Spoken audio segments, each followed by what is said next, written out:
কিন্তু মুহাম্মদ সাল্লাল্লাহু আলাইহি সাল্লামের ইন্তেকালের পরে আল্লাহ রাব্বুল আলামিন খাতামুন নবীয়্যিন বলেছেন, অর্থাৎ নবীদের দরজা বন্ধ হয়ে গিয়েছে, আর নবী আসবে না, বরং নবীদের সাহাবায়ে তাবেঈনদেরকে তোমরা অনুসরণ করো। সুবহানাল্লাহ। নবীদের খোলাফায়ে রাশিদিনকে যদি অনুসরণ করতে পারো, তাদের জীবনের মতো যদি জীবনকে পরিচালিত করতে পারো, তাহলে তোমরাও পথভ্রষ্ট হবে না, পথভ্রষ্ট হবে না। রাসূল আকরাম সাল্লাল্লাহু আলাইহি সাল্লাম বলেন, কেমন মর্যাদা আপনার আমার, কেমন মর্যাদা আল্লাহর নবী বিশ্ব নবী বলেন, নবীর পর নবী আসতো, কিন্তু আমার পরে আর কোনো নবী আসবে না। আমার পরে আল্লাহ রাব্বুল আলামিন কিয়ামত পর্যন্ত আমার উম্মতদেরকে জারি রাখবে। কন্যা সুবহানাল্লাহ।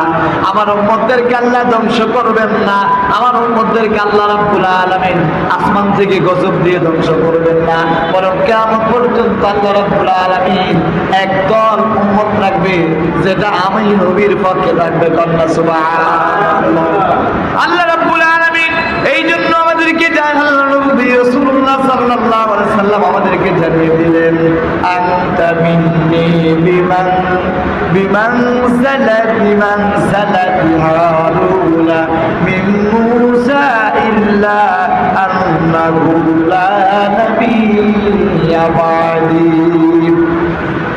আল্লাহর নবী বিশ্ব নবী বলেন, মূসা আলাইহিস সালাতু ওয়াস সালামের ভাই হারুন আলাইহিস সালাতু ওয়াস সালাম যেমনি ভাবে মর্যাদা পূর্ণ হয়েছে, ও আমার জাতিরা তোমরা জেনে রাখো, ও আমার উম্মতরা জেনে রাখো, মূসার সাথে হারুনের সাথে যেমন মর্যাদা আল্লাহ দিয়েছেন, আমার সাথে আমার উম্মতদেরকে তেমন মর্যাদা দান করবে। কন্যা সুবহানাল্লাহ।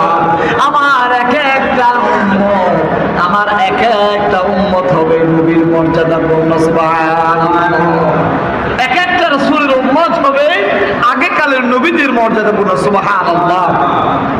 তাহলে কি ওই নবীদের মতমর্যাদা যদি লাভ করতে হয়, তাহলে কি আমাদের জীবনটাকে আল্লাহ রাসূলের তরিকত অনুযায়ী আল্লাহ রাসূলের আনুগত্য করার দরকার আছে না নাই?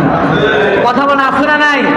কিন্তু আমাদের মধ্যে আজকে রাসূলের আনুগত্য পাওয়া যায় না, রাসূলের রিসালাত আমাদের জীবনে পাওয়া যায় না, বরং কখন আমরা মানুষের মাথায় বাড়ি দিব, কখন মানুষের টাকা খাবো, কখন আমরা এতিমের মিসকিনের টাকা খাবো, কখন সুদের টাকা খাবো, কখন পরের নিন্দা করবো।